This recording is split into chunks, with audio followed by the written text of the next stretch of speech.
자, 오늘 제목은 인생 가운데 반복되는 두 가지가 있습니다. 이 인생 가운데 이 두 가지는 여러분이 살아가는 평생 동안 두 가지가 계속 반복적으로 일어납니다. 그래서 이것이 인생을 우리가 자동차 두 바퀴의 수레라고 이야기하면 하나님이 인생을 경영해 갈 때 이 두 가지의 수레를 굴려서 인생이 굴러가게, 여러분의 마지막 임종의 순간까지 흘러가게 되어집니다. 그래서 이 두 가지 때문에 인생 가운데는 뭐가 생기냐? 믿음의 갈등이 생기는 거예요. 예수님을 믿는데도 이 믿음이 막 흔들리고, 믿음이 시험을 받고, 믿음이 침체되어지는 믿음의 갈등이 생깁니다. 자, 그 이야기를 오늘 같이 나누겠습니다. 자, 하나님의 말씀은 전도서 7장입니다. 13절부터 14절입니다. 자, 같이 한번 읽어보겠습니다. 하나님께서 행하시는 일을 보라. 하나님께서 굽게 하신 것을 누가 능히 곧게 하겠느냐? 형통한 날에는 기뻐하고 공고한 날에는 되도록 봐라. 이 두 가지를 하나님이 병영에게 하사 하나님이 그의 장래일을 능히 헤아려 알지 못하게 하셨느니라. 그래서 하나님은 인생 가운데 두 가지가 뭐죠? 오늘 여기에 두 가지가 나오는데 하나는 형통입니다. 하나는 공고입니다. 그래서 이 형통한 날과 공고한 날이 인생 가운데는 두 가지가 같이 들어가 있습니다. 그래서 항상 형통만 있는 것도 아니고 이 형통 뒤에 또 뭐가 찾아온다고요? 공고한 날이 또 온다는 것이. 그래서 이 두 가지가 반복적으로 계속 인간의 살아가는 동안 두 가지의 수레로 이렇게 막 흘러가게 되어져 있습니다. 그래서 이 두 가지 때문에 장래일을 능히 헤아려 알지 못하게 하셨는, 그래서 장래일을 우리가 알지 못하게 그래 되어져 있는 것입니다. 그래서 뭐가 생기냐? 믿음의 갈등이 생기는 거예요. 믿음의 이 갈등은 없는 사람이 없어요. 아무리 영적인 최고봉에 올라가 있는 사람도 뭐는 있다고요? 믿음의 갈등은 있다는 것이죠.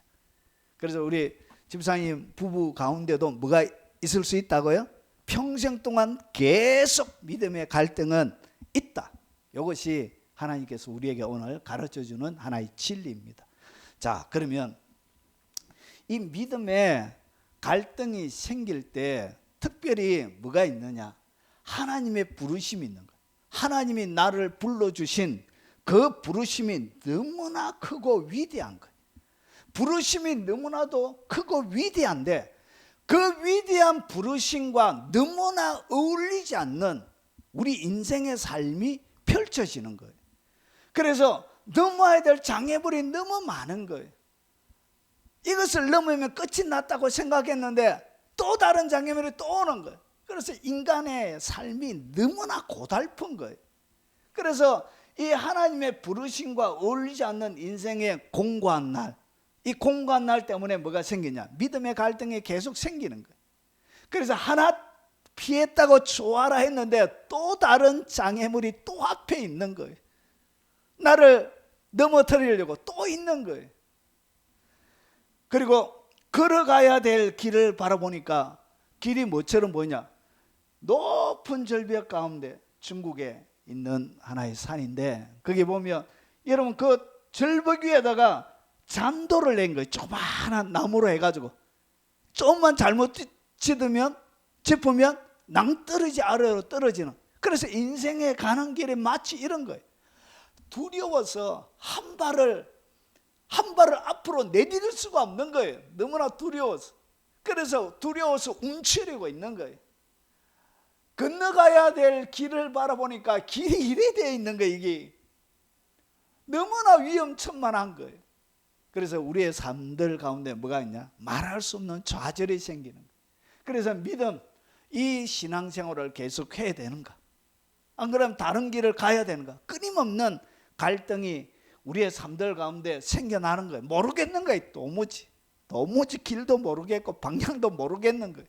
그래서 마음속에 뭐가 생기냐? 어려움과 믿음에 말할 수 없는 시험과 갈등이 생겨나게 되는 것입니다. 자, 이것은 하나님이 사용했던 위대한 사람 모세도 마찬가지였습니다. 이것은 특별한 사람에게만, 그리고 믿음이 어린 사람에게만, 초신자에게만 주어지는 것이 아니에요. 이것은 영적인 가장 높은 사람에게도 주어지는 것입니다. 그래서 모세의 삶을 가만히 보면 시내산에 올라가서 하나님께서 친히 만들어 주시는 두 돌판을 받을 만큼 하나님의 놀라운 영역 속에 하나님이 하시는 일을 40일 동안 금식 기도하면서 그가 올라가서 직접 본 사람이에요. 그런데 이 모세의 이 인생의 여정 가운데도 그렇게 형통함만 있는 것이 아니더란 것이죠. 모세는 어릴 때부터 엄마의 요셉에서 철저한 교육을 받아가지고 40세가 되어져서 하나님이 일을 하려고, 드디어 내가 40세가 되어졌으니까 하나님이 일을 하기에 완벽하게 준비됐다고 생각해서 형제들 가운데 나왔습니다. 그런데 이 유대인들 형제를 치는 사람들을 보고 애굽 사람을 쳐 죽이죠. 그리고 나서 어떻게 하죠? 살인자가 되어져서 미디안 광야로 도망갑니다.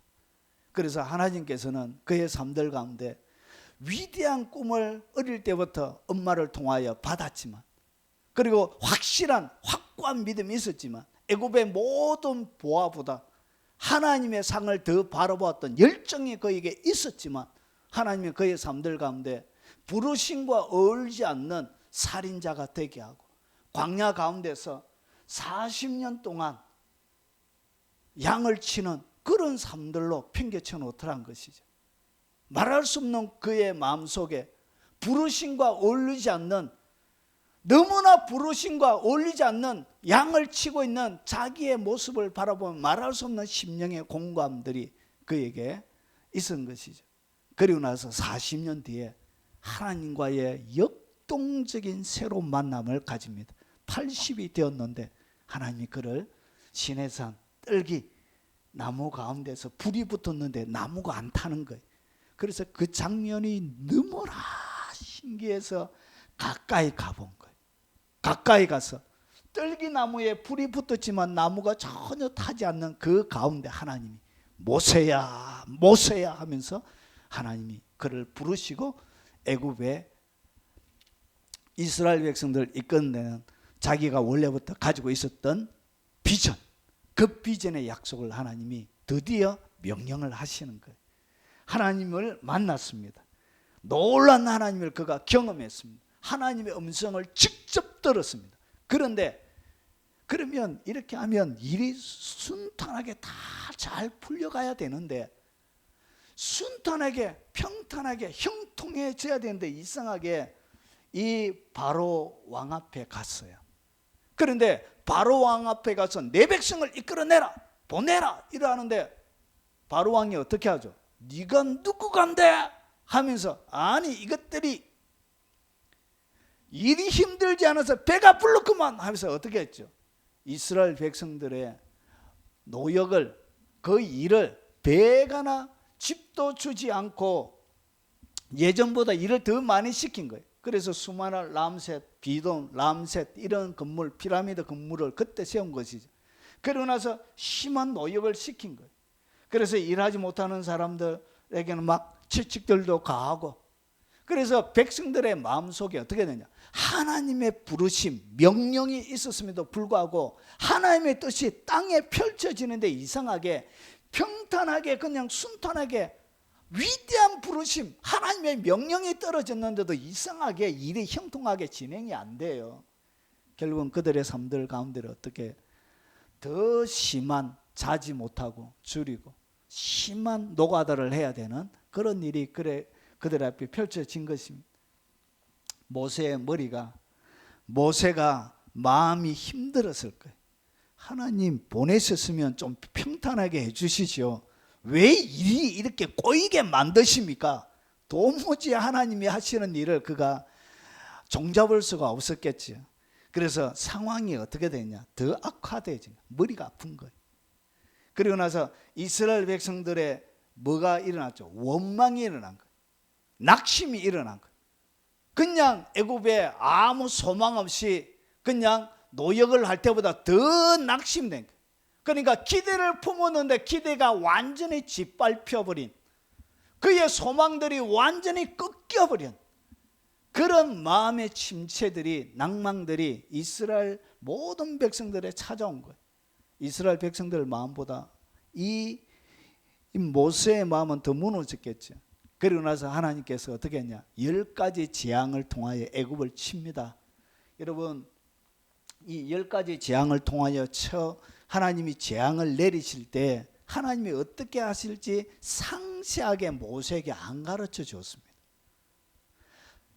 1번부터 10번까지 모든 일들이 상세하게 하나님이 가르쳐 주지 않았습니다.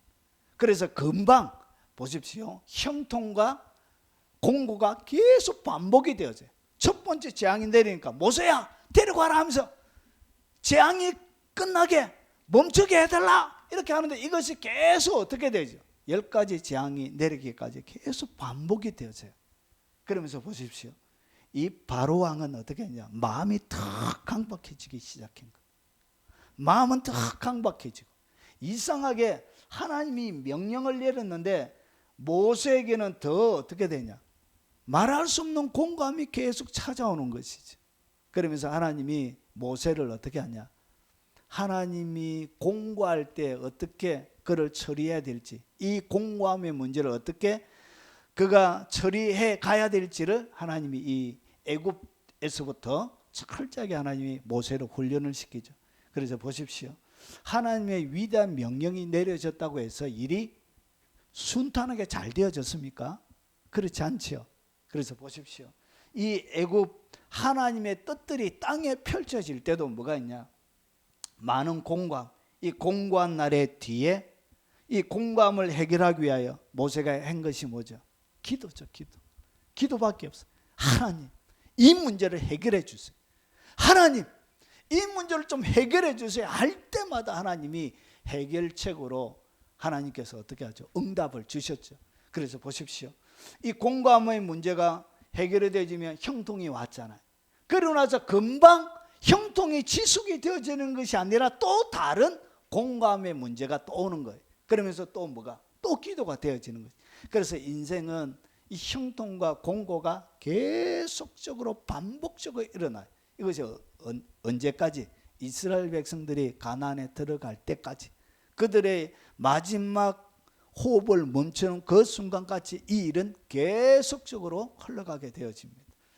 여러분, 이스라엘 백성들이 드디어 유월절 어린 양을 통해서 10번째 재앙 다음에 이스라엘 백성들이 드디어 모든 공고함의 문제가 애굽에서 해결함을 딱 봤습니다. 그래서 이스라엘 백성들 어떻게 했냐, 이 바로 왕이 데리고 가라, 다 데리고 가라, 막 분노하면서 허락을 하죠. 이스라엘 백성들의 마음이 꿈꾸는 것 같았겠죠.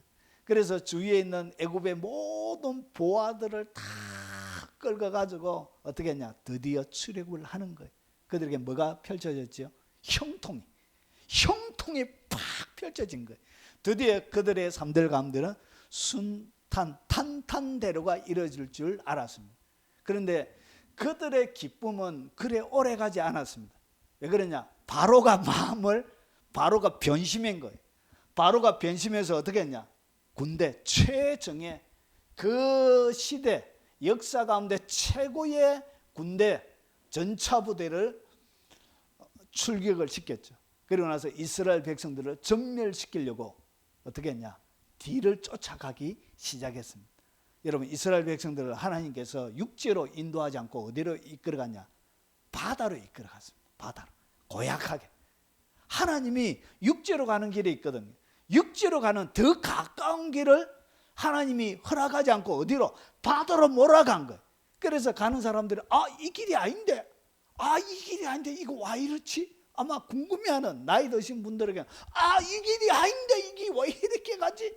아마 모세야 이 길이 아니고 저 길이잖아 한 사람도 있을 것입니다. 그리고 나서 드디어 애굽의 군대가 온 거예요. 갇혔습니다. 이스라엘 백성들이 홍해 앞에, 그리고 뒤에는 최정예 애굽의 군대 가운데 딱 중간에 갇힌 거예요. 그때 하나님께서 어떻게 하냐? 모세를 통해서 한 번도 이스라엘 한 번도 이 세상에 그 어떤 사람도 밟아보지 못했던 땅 밑 바다 밑에 하나님께서 열어놓으신 그 길을 하나님이 드디어 이스라엘 백성들, 이건 태초부터 하나님께서 준비해 놓으신 것이죠. 그래서 모세에게 바다를 향하여 명하라 하니까 바다가 어떻게 하죠? 쫙 갈라지는 거예요. 바람이 불면서. 여러분,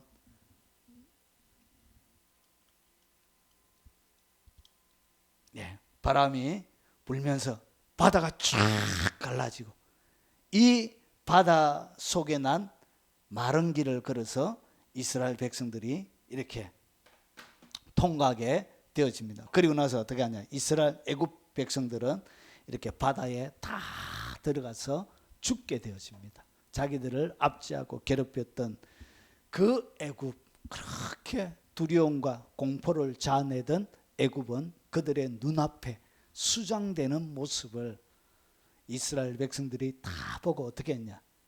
미리암을 선두로 해서 모든 이스라엘 백성들이 하나님을 찬양하고 하나님을 노래하게 되어집니다. 여러분, 일이 순탄하게 되어질 것 같다가도 또 뭐가 있다고요? 또 그 앞에 장애물이 있고요. 그 장애물 가운데서도 하나님은 바다를 열어서 하나님 이스라엘 백성들의 공감을 해결해 주더란 것이죠. 그래서 이스라엘 백성들의 일생 가운데 뭐가 항상 형통함과 공고함이 계속적으로 반복적으로 일어나는 거예요. 그래서 이 형통과 공고 가운데 이 공고한 날에 모세가 한 것은 뭐죠? 하나님 앞에 기도하는 것, 기도하는 것. 하나의 그림을 계속 반복적으로 우리에게 보여주고 있는 것입니다. 이 애굽 홍해만 건너면 다 끝난 줄 알았는데 이야기는 그렇게 행복하게 이야기가 진행이 되어지지 않습니다.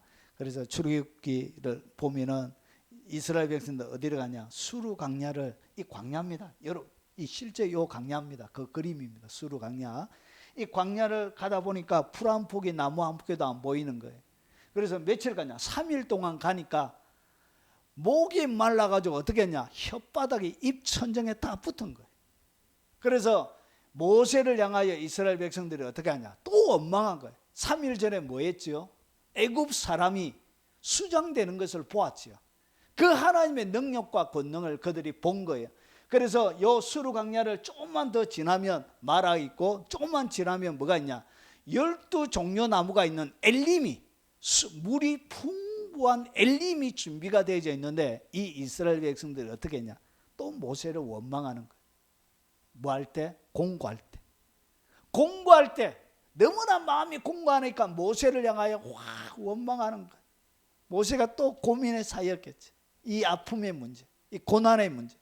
그래서 그때 그들이 어디 가냐? 마라에 딱 도착했는 거예요. 그게 마라에 보니까 샘물이 하나 있는 거예요. 샘물을 보니까 어떻게 했냐? 샘물이 써서 먹을 수 없는 물이 된 거예요. 먹을 수가 없는 그런 샘물이 하나 있는 거예요. 그래서 어떻게 하냐? 하나님께서 나무 한 가지를 이 샘물에 떨어뜨려서 이스라엘 백성들에게 물을 줍니다. 그래서 이 이스라엘 백성들이 또 하나님을 한번 체험하게 되어져요. 여러분, 끊임없이 인생 가운데는 뭐가 있다고요? 형통과 공고가 있는 거예요. 공고 뒤에 하나님의 해결책, 또 형통이 있는 거예요. 여러분, 이스라엘 백성들이 수르 광야를 통과할 때 그때부터 뭐가 같이 있었죠? 하늘에는 낮에는 구름 기둥이, 밤에는 불 기둥이 있었음에도 불구하고 그들은 하나님을 향하여 공고가 그들에게 왔을 때 위대하신 하나님을 바라보지 못하고 원망하고 불평하면서 이 공고한 날을 보내게 되는 거예요. 그래서 보십시오. 여러분, 끝난 것 같은 그 공고한 날은 또 무엇으로 오더라고요? 이 형통한 날만 있을 것 같은데 또 공고함이 찾아러 오더란 것이죠. 이 공고할 때 모세가 한 것은 뭐죠? 기도죠, 기도. 여러분, 이 엘림을 통과해서 그 다음에 그들이 어디 갔냐? 신광야에 갔습니다. 애굽을 나온 지도 벌써 2개월하고 15개월이 지난 거예요. 2개월하고 15개월이 지나니까 나올 때 그들이 가지고 있었던 양식들, 고기들, 이런 것들을 거의 다 소진했던가 봐요. 그래서 배도 고프고, 그리고 애굽 고깃가마 옆에서 먹었던 그 고기도 생각이 나고 고기가 땡기는 거예요. 그래서 또 뭐 했죠? 또 불러낸 모세를 또 원망한 거예요. 이 고민이 또 공고함이 모세에게 또 찾아온 것이죠. 그때 하나님께서 어떻게 했냐? 저녁에는 메추라기로, 그리고 낮 아침에는 만나로 해서 이스라엘 백성들을 40년 동안 이렇게 만나로 먹이게 되어집니다.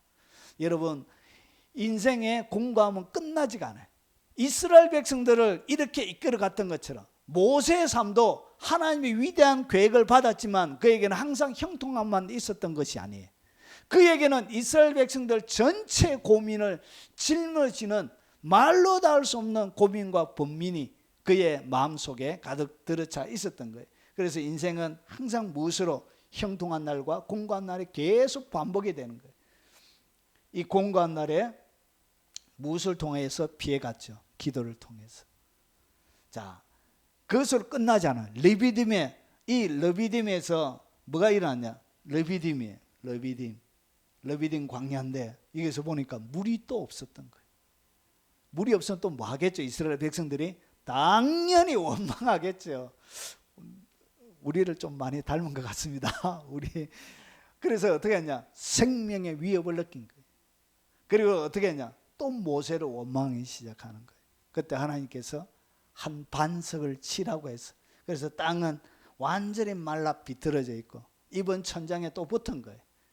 밖으로 내려부는 이 사막의 거친 모래바람이 그들의 눈을 때리고 얼굴을 때리고, 그리고 걸어가는 그들의 발을 어지럽게 만드는 그 가운데 이스라엘 백성들이 또 속에 뭐가 일어나냐?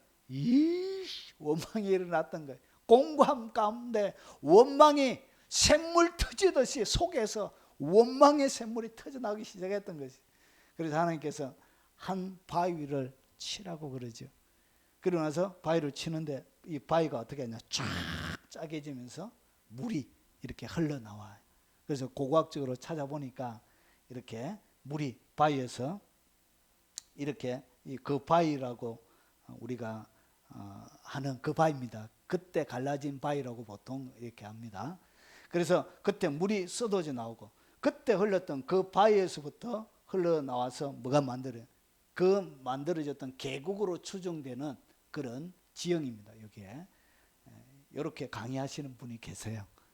자, 그래서 보세요. 이 바위입니다. 바위가 쫙 갈라져서 여기서 물이 쏟아져 아까 전에 그 계곡을 타라 흘러내렸던 것이 물이.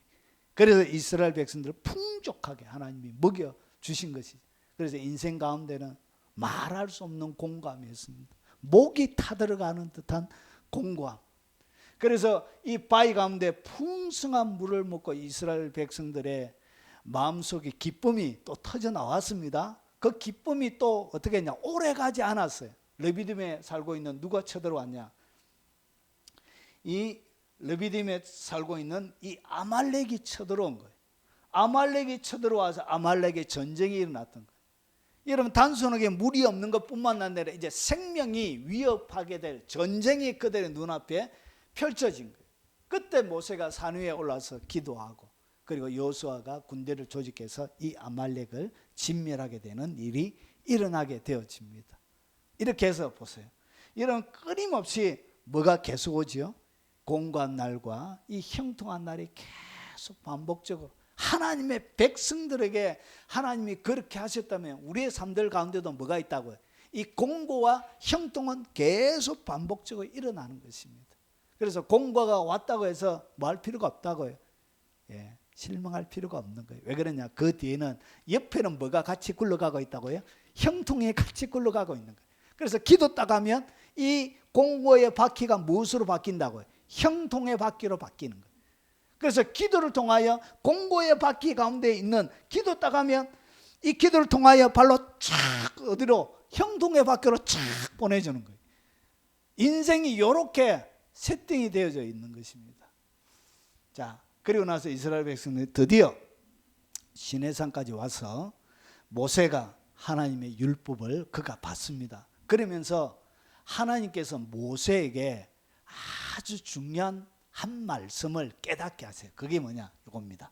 출애굽기 3장 12절에 보면 하나님이 이르시되 내가 반드시 너와 함께 있으리라.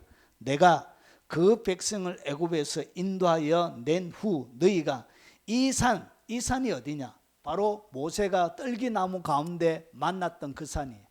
출애굽기 3장에서 그가 떨기나무 불꽃 가운데 만났던 그 장소에, 그 장소까지 이스라엘 백성들을 이끌어내는. 그래서 이 산에서 하나님을 섬기리니 이것이 내가 너를 보낸 증거니라. 그러니까 하나님의 백성들이 위대한 소명과 비전을 받아도 뭐가 흔들릴 수 있느냐? 나의 비전, 소명이 나를 하나님이 왜 불렀지? 어디에 쓰려고 불렸지? 내가 지금 가고 있는 이 길이 맞는 길인가? 그리고 하나님이 원하시는 길인가? 하나님이 의도하신 길인가? 내 스스로 정확하게 하나님의 음성을 듣고 부르심을 받았지만 말 수 있다고요. 흔들릴 수 있는 거예요. 그런데 언제 모세가 진짜 내가 너를 보낸 증거를 언제 깨닫게 된다고 하나님이 말씀하고 있느냐? 내가 그 백성을 애굽에서 인도하여 낸 후 너희가 이 산에서 하나님을 섬기리니 이것이 내가 너를 보낸 증거니라. 그래서 모세가 언제 완전한 자기를 불렀다는 확신을 가지게 된다고요? 시내산까지 왔을 때, 그때 완전한 확신을 가지게 되는 것입니다. 모세도 출애굽해서 이렇게 오지만 그의 마음속에는 뭐가 있었죠? 이게 진짜 맞는 건지 맞지 않는 것에 대한 뭐가 생긴다? 믿음이 흔들린다는 것이죠. 여러분, 이것은 모세에게만 그런 게 아니에요. 하나님의 사람들에게 공통적으로, 여러분이 잘 아는 다윗도 마찬가지입니다. 10대에 다윗이 기름 부음을 받습니다. 그 기름 부음을 통해서 어떻게 했냐? 그 기름 부음의 그 능력이 골리앗을 때리잡습니다. 그에게 기름 부어주신 그 기름의 능력, 기름 부음의 능력으로 골리앗을 잡고 나서, 그리고 나서 어떻게 되지냐? 그가 사울 왕의 사위가 되어집니다. 사위가 되어졌는데, 그런데 이상하게 하나님이 이 다윗에게 자기의 마음에 가장 합한 자라고 말씀하셨던 이 다윗의 삶들 가운데도 하나님은 형통만 허락하지 않았습니다. 어떻게 했냐? 사울 왕의 사위가 되었음에도 불구하고 사울은 끊임없이 자기를 죽이려고 한 거예요. 뭐가 있었다고요? 말할 수 없는 공고가 있었던 거예요. 그리고 그의 생명을 유지하려고, 생명을 지켜야 되는 마음의 불안함이 그의 삶들 가운데 계속적으로 존재하는, 끊임없이 장인이 자기를 죽이려고 그런 거예요. 결국은 어떻게 하냐? 결국은 그가 도망가지요. 도망가고 나서 가드 왕 아기스한테 갑니다. 아기스한테 가서 어떻게 하냐? 그는 그들이 보는 앞에서 미친 척을 하였다. 그러니까 자기의 생명을 보존하려고 가드 블레셋 지방에, 블레셋 지방 아기스 왕에게 가서 어떻게 하냐? 그들에게 잡혀 있는 동안 그는 미친 사람처럼 행동하였다. 성문자개 위에 아무렇게나 글자를 막 끄적거리기도 하고 수염에 침을 흘리기도 하였다. 사무엘상 21장 13절 세번역본. 그래서 어떻게 했다고? 미친 사람처럼 행동. 그리고 침도 찌질 흘고 막 이렇게 글자도 이상한 것을 미친 사람처럼 뭐 했다고요? 정신이 바른데도 자기 생명 구하려고. 얼마나 비참합니까? 하나님의 기름 부음을 받은 하나님의 왕이었지만, 그럼에도 불구하고 그의 삶들 가운데는 형통함만 있었던 것이 아니라 비겁하게 목숨을 구원하려고 적군 가운데 가서 미친 짓까지 해야 되는, 침을 흘리고 기둥 잡고 막 오줌도 싸고 이 기둥도 끌고 글자 잡고 막 이렇게 되는 비참한. 그래서 여러분, 이 비참한 자기 마음에 상처 입은 것 뒤에 이것이 나와요. 이렇게 자기의 쓴뿌리로 상처가 이때 받았던 비겁함, 부끄러움, 수치죠. 이 수치가 계속 따라다녀요. 자기 일생 동안. 여러분, 하나님의 사람이라고 항상 형통한 게 아니에요. 그래서 보십시오. 그리고 나서 그가 어디에 사냐? 이 유대 광야에서 10년 동안 장인 어른의 낯을 피해서 13번, 이사를 16번 갑니다. 10년 동안. 1년에 한 번 이사하는 것도 힘들잖아요. 그리고 아둘람 굴에, 여러분 그 사무엘상 21장인가요? 거기 보면 모인 사람의 숫자가 나와요. 300명이 모였습니다.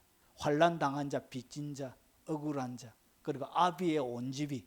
그러니까 그에게는 도움이 안 되는 환난 당한 자, 빚진 자, 그리고 마음의 원통함을 가지고 있는 자, 아비의 온 집이 모였는데 몇 명이 모였다고요? 300명이. 남자만 숫자를 계산하거든요. 그러면 300명이 모였다는 것은 아내도 치면 600명. 그래 적어도 자녀를 많이 낳기는 2명만 치도 1000명이 넘는 사람들이 그 아둘람 300명도 못 들어가요. 아둘람 굴이 그 성지순례 가보면 300명도 못 들어간 큰 곳이 아니에요. 1000명의 사람들 우글우글 새끼들 막 오줌 싸고 막 밥 먹고 일하려 얼마나 이렇게 이런 1000명이 넘는 사람들이 몇 년 동안 10년 동안 도망을 가는 거예요. 1000명이 이사를 한다고 생각해 봐요. 그게 보통 일인지. 그들이 도망 다녔던 곳이 이런 곳이에요. 유다 광야 이렇게 도망 다닌 거예요. 여러분 하나님의 사람이라고 해서 항상 형통함만 있는 것이 아니에요. 그래서 이 도망 다니면서 나온 것이 뭐죠? 그게 바로 시편이에요. 시편. 다윗의 시들이 대부분이 이때 많이 지어져요. 자, 그래서 다윗에게도 뭐가 있죠? 형통과 공고가 계속 같이 반복적으로 있는 거예요. 모든 사람에게 공통적으로 있는 것입니다. 그래서 이 모든 공고의 시간을 무엇으로 시편을 지으면서 하나님을 찬양하면서 여호와는 나의 힘이시니 내가 두려움이 없도다, 부족함이 없도다, 이렇게 하나님을 노래하며 찬양했던 거예요. 여러분 그래서 다윗이 보세요. 역대상 14장 1, 2절에 보니까 잘 한번 보십시오. 이것이 중요한 구절이에요. 두루왕 히람이 다윗에게 사신들과 백향목과 석수와 목수를 보내 그의 궁전을 건축하게 하였더라. 그러니까 사울 왕이 죽고 나서 그 다음에 통합 이스라엘의 왕이 된 거예요. 그리고 나서 이 2절을 잘 보세요. 다윗이 여호와께서 자기를 이스라엘의 왕으로 삼으신 줄 깨달았으니. 여러분 드디어 통화왕이 되어지고 나서 그 다음에 두루왕 히람이 자기의 궁을 건축해 주는 것을 바라보면서 비로소 자기가 어떻게 하나님이 이제 내가 진짜 나의 이스라엘 왕으로 삼으신 줄을 다윗이 뭐 했다고요? 확실하게 깨달았다는 것이죠. 여러분 그 이전까지 뭐가 있다고요? 믿음의 갈등이 있는 거예요. 그리고 믿음의 낙심이 있고 믿음이 떨어지는 이런 것들이 반복적으로 있다는 것이죠. 그래서 그가 통화왕이 되고 나서 하나님이 나를 위해서 이렇게 세워주셨구나. 여러분 무슨 일을 하다 보면 이것이 진짜 하나님이 원하시는지 우리가 의문이 들 때가 많이 있습니다. 그래서 이 의문 가운데서 인생의 여정을 걸어가는 거예요. 완벽하게. 그래서 보세요. 인생의 모든 길을 완벽하게 알고 걸어가는 사람은 아무도 없습니다. 모세도 그리고 다윗도 마찬가지였다는 것이죠. 자, 그러면 여러분 사람이 태어나서 죽을 때까지 인생에는 2가지가 있다고 말씀을 드렸습니다.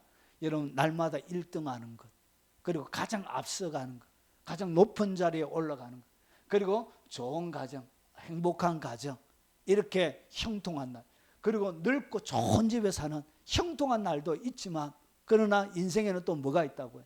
이렇게 많은 사람들에게 비난을 당해야 되고 때로는 가정이 파산이 되어질 수도 있는 것이고 그리고 많은 사람들에게 억압을 당할 수도 있는 것이고 그리고 여러 가지 인생의 사고가 일어날 수도 있는 것이고 그리고 질병을 통해서 병원에 누워 있을 수도 있는 것이고 그리고 여러 가지 내가 할 일들을 통해서 여러 가지 사고, 안전사고 이런 것들도 날 수 있는 것이고 그리고 내가 공들여 지었던 많은 집들이 무너지게 되어지는 내가 가지고 있는 모든 재산을 잃어버리게 되는 이런 공과 날도 인생 가운데 많이 있다는 것이죠.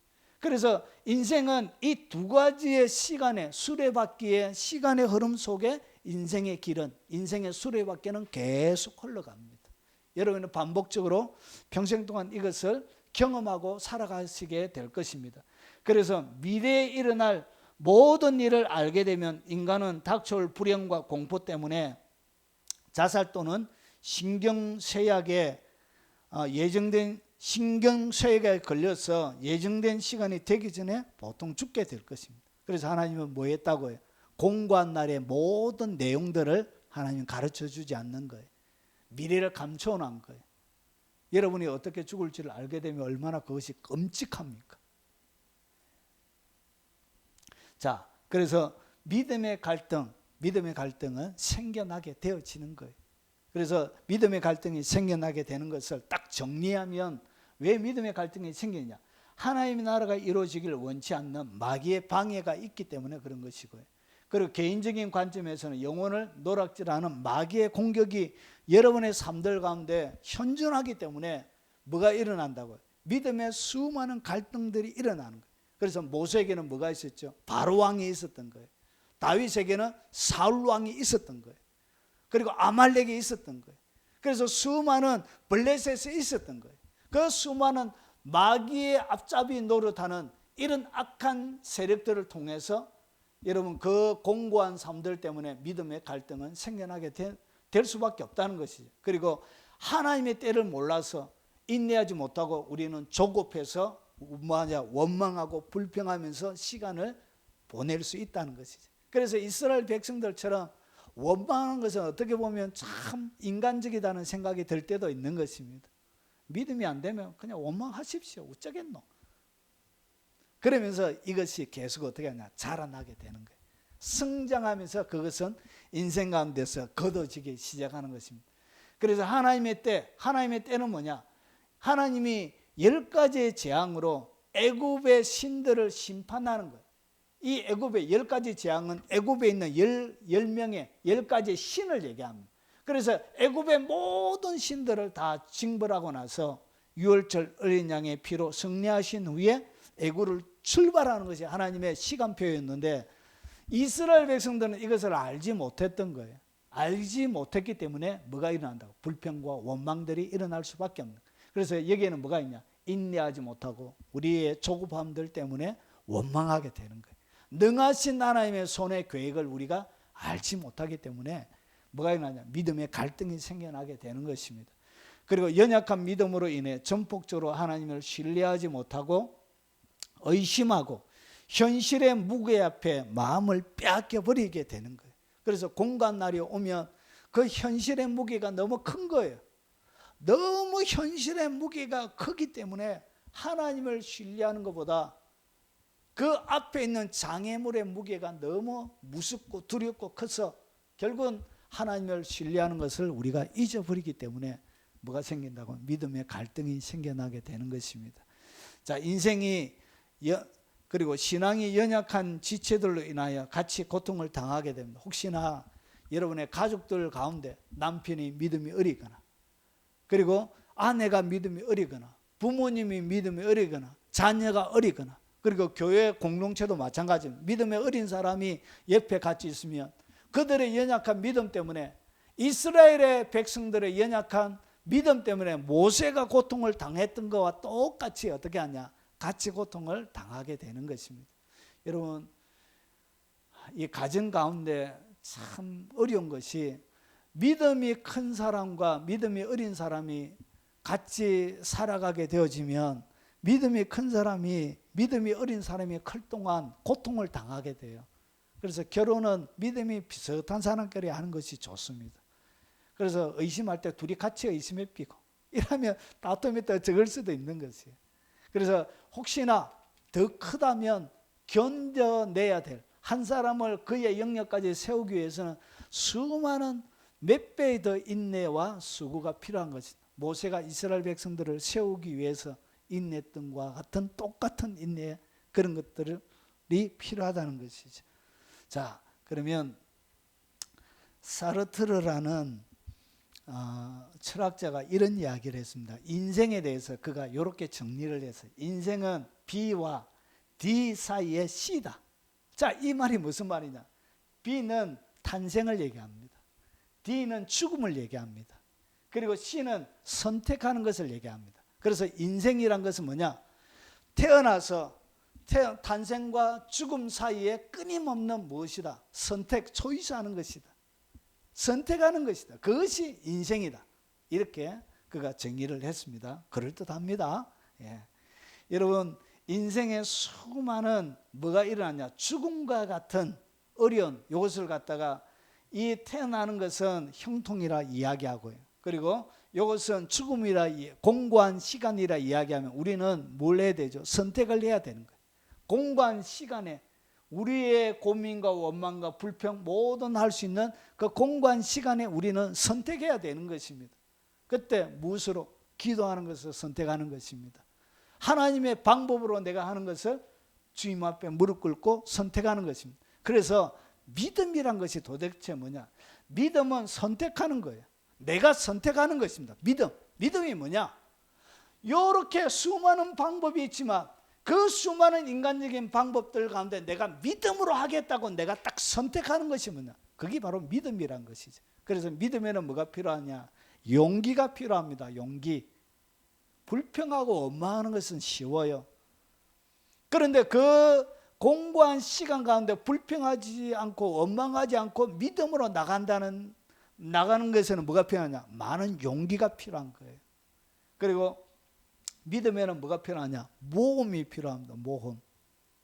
그래서 이것이 안 될 것 같은데 하나님이 바다로 들어가라고 하는데 거기에는 뭐가 필요하다고요? 바다로 들어갈 수 있는 용기가 필요한 거예요. 여호수아를 통해서 군대를 한 번도 농사짓고 그리고 건축하던 사람들이 전쟁을 하는 군인이 데려가며 한 번도 전쟁을 벌여본 일이 없는 그들에게는 너무나 익숙하지 않는 일이에요. 그런데 하나님께서 모세를 통해 해라고 하니까 어떻게 하죠? 전투 장비가 칼이나 제대로 있었겠습니까? 없었겠지요. 그런데 어떻게 하죠? 전쟁하러 나가는 거예요. 믿음으로. 사람을 어떻게 죽일지도 모르는데 어떻게 잘라야 되는지도 잘 모르는 그들에게 주님이 전쟁하러 나가래요. 아벨렉을 치래요. 이게는 뭐가 필요하다고? 용기가 필요한 것입니다. 그 자체가 뭐냐? 믿음은 모험이란 것이죠. 그래서 이 세상에 하나님이 창조도 모험이에요. 모험. 하나님의 모험으로 이 인생이 만들어져 있는 거예요. 하나님은 모든 것이 모험으로 다 돼. 빛이 있으라는 것이 모험이죠. 모험. 물과 땅이 나누어지라, 이것이 모험이죠. 하나님의 모험이죠. 그래서 인생은 모험으로 가득 들어차 있는 거예요. 정리하겠습니다.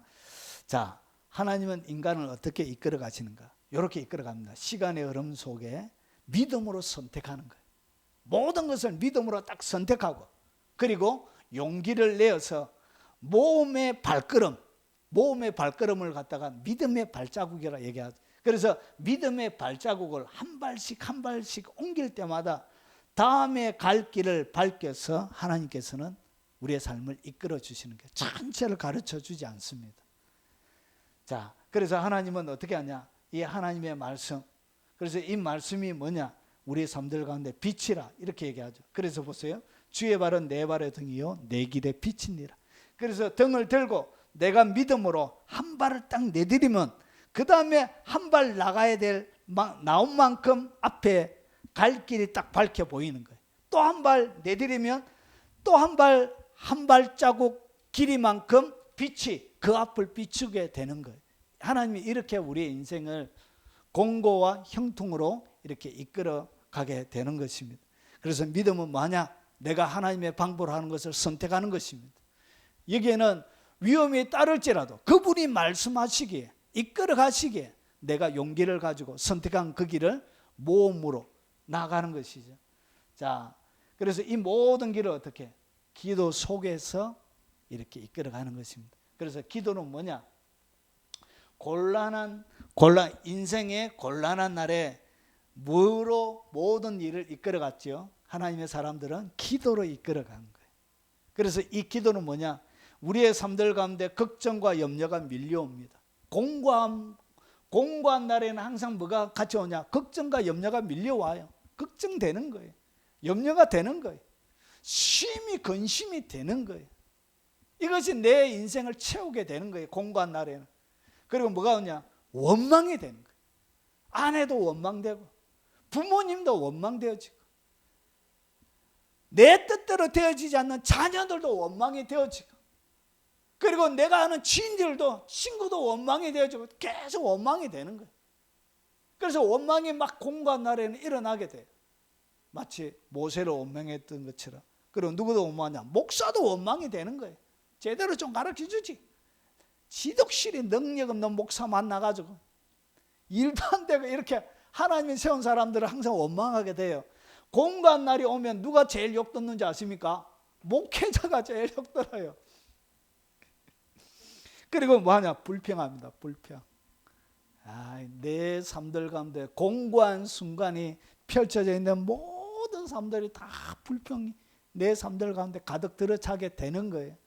바로 그때 공고한 날의 기도는 어떤 역할을 하냐? 내 인생 가운데 찾아오는 걱정, 염려, 원망, 불평을 완전히 삼켜버리는 파도와 같은 역할을 합니다. 그래서 여러분의 삶들 가운데 여러분 공고한 날을 삼키는 뭐가 항상 일어나야 된다고요. 거친 파도가 여러분의 삶을 때릴 때 여러분의 삶은 모험으로 가득 들어차 있고, 그리고 그 공감을 삼켜버리게 되는 거예요. 원망도 삼키고 불평도 삼키고 걱정도 삼키고, 그리고 이 땅 가운데 여러분 가운데 답답함도 이 성난 파도, 하나님의 은혜의 파도가 여러분을 삼켜버리는 일이 일어나게 됩니다. 그래서 하나님은 인생에 정리하면 두 바퀴가 인생을 굴러가고 있습니다. 이렇게 하나는 형통함의 바퀴, 하나는 공고함의 바퀴. 그래서 하나님의 공고함이 올 때 뭐 하면, 기도를 딱 하면 여러분이 하나님이 탁 파도로 튕겨주는데 어디로? 형통함으로 딱 튕겨져요. 그래서 형통함의 바퀴에 딱 올려져서 가요. 그러다가 여러분의 믿음이 시들시들해지고 하나님을 향한 열정이 사라지고, 그리고 하나님을 향한 사랑이 사라지고, 여러분의 믿음이 죽을 때 주님은 어디로 탁 튕간다고요? 이렇게 공감으로 탁 튕겨놔요. 그러면서 이 공감 속에서 원망과 불평과 답답함에 딱 오면 그때 여러분 뭐 하게 되죠? 부르짖게 되는 거예요. 하나님을 향하여 막 부르짖고 도와주세요 하면 파도가, 여러분 성난 파도가 확 밀어서 여러분을 어디로? 또 형통으로 탁 밀어. 그래서 이렇게 해서 일생 동안 여러분의 두 가지의 바퀴 속에 일생을 살아가게 되어집니다. 여러분 평생 동안 여러분 영원 무금토록 마지막 호흡의 순간까지 이것은 계속될 것입니다. 여러분 어차피 내 삶들 가운데 원망과 불평과 걱정과 염려가 없으면 그것은 뭐와 똑같죠? 형통함의 바퀴와 똑같은 거예요. 그래서 날마다 뭐가 여러분의 삶들을 파도치게 하라. 이래 하나님의 기도의 파도가 여러분의 삶들을 삼키게 하십시오. 그러면 여러분의 그 삶은 여러분 파도 위에 윈드스핑하는 것과 같은 것이 되는 거예요. 모험으로 가득 들어차 있는, 용기로 가득 들어차 있는 위대한 하나님과 더불어 하는 모험의 삶으로 여러분이 채워지게 되어지는 것입니다. 그래서 하나님과 더불어 멋진 용기로 가득 들어차 있는 모험의 삶들을 동행하시기를 주의 이름으로 축원합니다.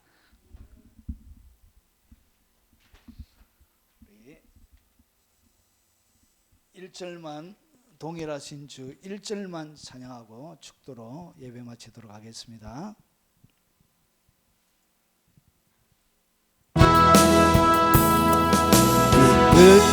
그때나 즐거울 때에나 고난 중에 있을 때에도 변함없이 사랑을 베푸신 주님이 좋아요. 언제나 우리를 다 동일하신 주님, 너무나 큰 사랑 감당기 어려워요. 나는 주님이 좋아요. 나는 주님이 좋아요. 은혜의 큰 강물이 내 몸에 흘러요.